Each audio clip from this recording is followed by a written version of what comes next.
আসসালামু আলাইকুম রহমতুল্লাহ। সত্যের দিশা চ্যানেলের পক্ষ থেকে সবাইকে আন্তরিক শুভেচ্ছা অভিনন্দন। সুপ্রিয় দর্শক, আজকে আপনাদের সঙ্গে আলোচনা করব রাতে যে দোয়া মহান আল্লাহ কবুল করেন। সৃষ্টিকর্তা মহান আল্লাহ তাআলার অসীম দাতা ও দয়ালু। সৃষ্টিজীবী হিসাবে আমরা তার কাছ থেকে প্রতিদিন অসংখ্য নিয়ামত পেয়ে থাকি। এসব নিয়ামত অন্যতম হলো দোয়া কবুল হওয়া। মানুষ হিসেবে আমরা যে কোনো রাতে ইবাদত ও দোয়া আল্লাহর কাছে অনেক মর্যাদা ও সম্মানের। রাতের দোয়া ও ইবাদতের তাওহীদের সাক্ষ্য দিয়ে মহান আল্লাহর কাছে দোয়া করলে সে দোয়া আল্লাহ তাআলা ফেরত দেন না। বান্দার সব দোয়া আল্লাহ তাআলা কবুল করে নেন। হাদিসে এসেছে, রাসূল সাল্লাল্লাহু আলাইহি সাল্লাম বলেছেন, যখন তোমাদের কেউ রাত জেগে আল্লাহর কাছে দোয়া করে, আল্লাহ তাআলা তার দোয়া কবুল করে। আর যদি ওই ব্যক্তি ওযু করে এবং নামাজ আদায় করে, তবে সে নামাজও কবুল হয়। বুখারী মিসকাত। সুপ্রিয় দর্শক, তো চলুন জেনে নিই কিসে দোয়া। লা ইলাহা ইল্লাল্লাহু ওয়াহদাহু লা শারীকা লাহু লাহুল মুলকু ওয়া লাহুল হামদু ওয়া হুয়া আলা কুল্লি শাইইন কাদির। সুবহানাল্লাহি ওয়ালহামদুলিল্লাহি ওয়া লা ইলাহা ইল্লাল্লাহু আল্লাহু আকবার ওয়া লা হাওলা ওয়া লা কুওয়াতা ইল্লা বিল্লাহ। অর্থাৎ আল্লাহ ব্যতীত কোনো উপাসনা নেই, তিনি একক, তার কোনো শরিক নেই, তার জন্যই সকল রাজত্ব ও তার জন্যই সকল প্রশংসা, এবং তিনি সকল কিছুর ওপর ক্ষমতাশালী। মহান পবিত্র আল্লাহ, সকল প্রশংসা আল্লাহর জন্য। আল্লাহ ব্যতীত কোনো উপাসনা নেই। আল্লাহ সবার চেয়ে বড়। নেই কোনো ক্ষমতা, নেই কোনো শক্তি আল্লাহ ব্যতীত। অথবা বলবেন রাব্বিল গফরলি, অর্থাৎ হে আমার রব, আমাকে ক্ষমা করুন। আল্লাহ তাআলা মুসলিম উম্মহকে রাত জেগে উঠে এই দোয়ার মাধ্যমে প্রার্থনা করার তৌফিক দান করুক। সুপ্রিয় দর্শক, আরও একটি বিষয় নিয়ে আজকে আপনাদের সঙ্গে আলোচনা করব। তাশাহুদ পড়ার পর যে 4টি বিষয়ে পানাহা চাওয়ার কথা হাদিসে এসেছে। সালাত বা নামাজ ইসলামের 5 স্তম্ভের মধ্যে দ্বিতীয়। এটি অন্যতম ফরজ ইবাদত। পবিত্র কোরআনে 82 বার নামাজের কথা এসেছে। ইরশাদ হয়েছে, যখন তোমরা সালাতে পূর্ণ করবে, তখন দাঁড়ানো, বসা ও শোয়া অবস্থায় আল্লাহর স্মরণ করবে। অতঃপর যখন নিশ্চিত হবে, তখন সালাত পূর্বের নিয়মে কায়েম করবে।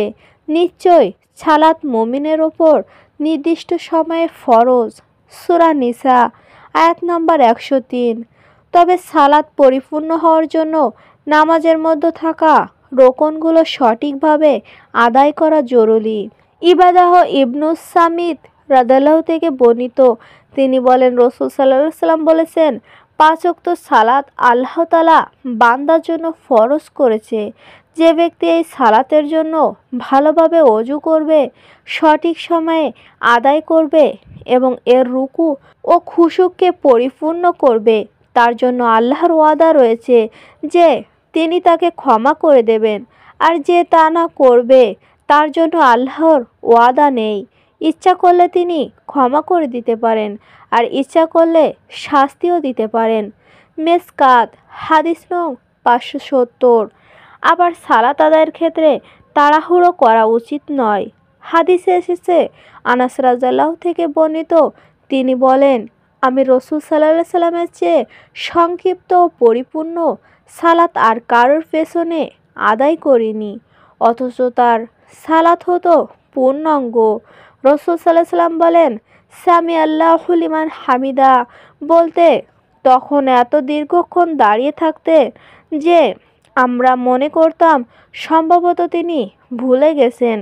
তারপর সিজদা করতেন এবং 2 সিজদার মধ্যবর্তী এত দীর্ঘ সময় বসে থাকতেন যে আমরা মনে করতাম তিনি সম্ভবত ভুলে গেছেন।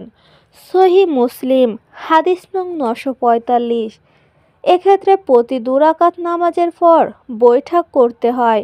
2 রাকাত বিশিষ্ট নামাজের শেষে বৈঠক করা ফরজ। পাশাপাশি 4 রাকাত বিশিষ্ট নামাজের প্রথম 2 রাকাতের পর বৈঠক করা ওয়াজিব এবং শেষ বৈঠক ফরজ। অন্যদিকে নামাজের প্রথম বৈঠকে শুধু তাশাহুদ আত্তাহিয়াতু লিল্লাহি পড়া ওয়াজিব এবং শেষ বৈঠকে তাশাহুদ পড়া ওয়াজিব আর দুরুদ ও দোয়ায়ে সূরা পড়া সুন্নাত। তবে হাদিসে তাশাহুদ পাঠের পরও মহান রবের কাছে 4টি বিষয়ে পানাহা চাওয়ার কথা এসেছে।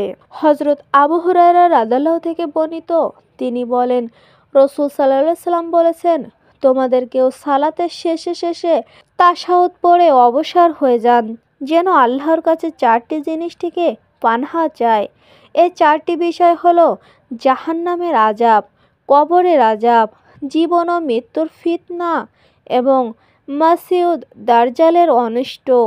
মিশকাত হাদিস 940, আবু দাউদ হাদিস 983। সুপ্রিয় দর্শক, তো এই ছিল আজকে আমাদের আলোচনা। আল্লাহ তাআলা আমাদের ঘুমানোর আগে সবগুলো জানার এবং মানার তৌফিক দান করুক। আমিন।